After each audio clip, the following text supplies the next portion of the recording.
السلام عليكم ورحمة الله وبركاته. النهاردة يوم 11/11/2022. المفروض النهاردة اليوم بقى المفروض يعني ربنا يستر مصر هتتقلب فيه وهيحصل فيه مظاهرات والناس هتنزل بقى عشان تعمل مظاهرات عشان غلاء الأسعار يعني وكده. أنا لا مذيعة ولا صحفية ولا أي حاجة، أنا ست عادي، واحدة عادي قاعدة في البيت ماليش في أي حاجة ولا نزلنا حتى ولا أي حاجة خالص. بس أنا عاملة الفيديو ده عشان حاجة واحدة بس، يعني عايزة كل الناس اللي تشوف الفيديو تدعي بس يا رب ما حد يموت، يا رب ما يحصلش خسائر، يعني يا رب ولا حد يموت ولا حد يتسجن ولا حد يتصاب ولا حد يروح المستشفى ولا يحصل اي بلاوي من الاخر، ولا الخراب اللي بيحصل ده اللي هو ايام زمان، ايام ثورة 25 يناير.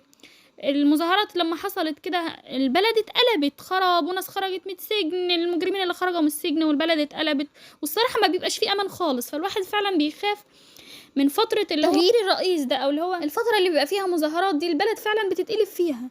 فاللي هو يعني لو حال البلد هيتصلح او ان الاسعار ترخص والدنيا ترجع تتظبط تاني، بس في ناس هتموت وهيبقى في عدم استقرار كده هيحصل، البلد هتتقلب وخراب وبلاوي ومصايب وناس تتسجن وناس تموت. فلا، على فكرة والله لا، خلاص مش عايزين الاسعار ولا ترخص ولا تنزل ولا اي حاجة، خلينا بقى زي ما احنا احسن. يعني فرحتي اول اسعارها هترخص ده اللي هو اصلا والله ما هيحصل. يعني ايام 25 يناير لما نزلنا وعملنا مظاهرات ايه اللي حصل؟ الموضوع اكتر، حصلت مشاكل اكتر والاسعار غليت اكتر بالعكس يعني بتجيب اصلا نتيجة عكسية في الاخر ولا بيحصل اي تغيير، الموضوع بيسوء اكتر من الاول.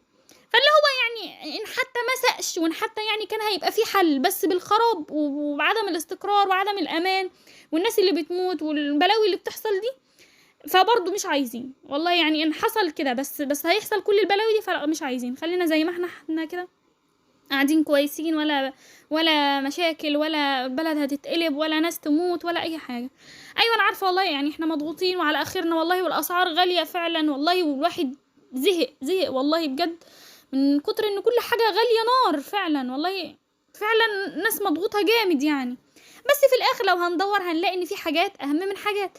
يعني ايوه الاسعار غاليه وكل حاجه، بس في الاخر يعني في امان موجود. يعني في الاخر الامان ده برضو حاجه مهمه قوي، يعني ان البلد تتخرب كده وفجاه نلاقي ان الناس خايفه ومفيش امان، في ناس بتموت، في ناس عماله تصوت، في امهات عماله تعيط على اولادها اللي ماتوا، في ناس بتعيط على اهلهم اللي اتسجنوا.